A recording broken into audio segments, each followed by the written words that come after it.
Hello, today we're going to talk about the national identity of the United States of America, using one of its briefest yet most profound foundational texts, Abraham Lincoln's Gettysburg Address. My team is confirmed by Fabricio de la Mora, Luis Guillermo, and me, Fernando Flores. The address was delivered in November 1863, midway through the Civil War. Lincoln stood on ground concentrated by tremendous loss. The context is the nation was tearing itself apart over slavery, and the entire democratic experiment was on trial. This speech is vital because it acts as a second founding. It shifts the national identity away from the legal facts of the Constitution and directly toward a moral ideal. Tying the Civil War bloodshed to a revolutionary purpose, a nation dedicated to the proposition that all men are created equal. It fundamentally refined that what it means to be American. Hello, my name is Luis Aguirre and I'm gonna talk about Lincoln's core values. In just a few words, Lincoln articulates the core American identity. It is defined by three key values. Number one, in the ideological part, the nation's purpose is rooted in liberty and equality, as established by the Declaration of Independence. Number two is the unfinished work.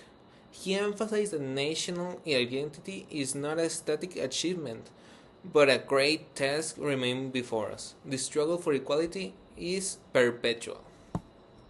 Number three, self government. The ultimate goal is to ensure that government of the people, by the people, and for the people shall not perish from the earth. The hope in 1863 was for a new birth of freedom, justifying the sacrifices of Gettysburg by making his abolition of slavery the moral call of the preserved Union. Now I'm gonna talk about of modern identity and priorities. If we examine the modern U.S. identity, what official government and cultural waves and projects, we see a clear continuation of expansion of these themes. Today, the USA projects an identity of universal opportunity, that is the promise of an American dream and land of immigration, innovation, and economic mobility. Number two, the diversity and conclusion that emphasize on the nation as a diverse melting pot where democratic participation is open to all backgrounds. And lastly, the global leadership.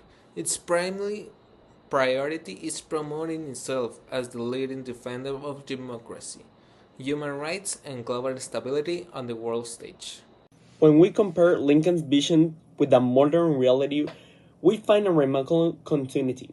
Values have remained the same: commitment to ideals, equality, and the notion that the nation is an commitment-based shared political principles, not shared ethnicity. The concept of the unfinished work remains the most powerful constant, whether it's ending slavery in 1863 or fighting for civil war rights, gender equality, or social justice today. The national identity is found in the struggle toward a more perfect union. Values that have changed and the focus has shifted to internal preservation to external and expansive application.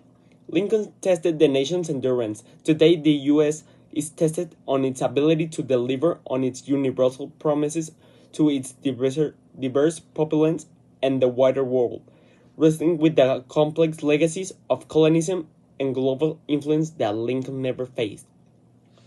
In summary, the U.S. national identity has explored from fragile political union validated by a speech into a global powerful whose identity is perceptually defined by that speech. Is identity founded on a text of declaration and continually violated by Lincoln's challenge to pursue the greatest task remaining. What we personally find the most significant is how Lincoln's address created a blueprint for principled patriotism. by framing the nation's identity as a commitment to an ideal equality rather to be a fixed culture or ruler. He made an act of criticizing the government and fighting for a more perfect union profoundly American. The struggle to achieve a new birth of freedom. It isn't unpatriotic. It is the highest expression of Jewish national identity. Thank you for your attention.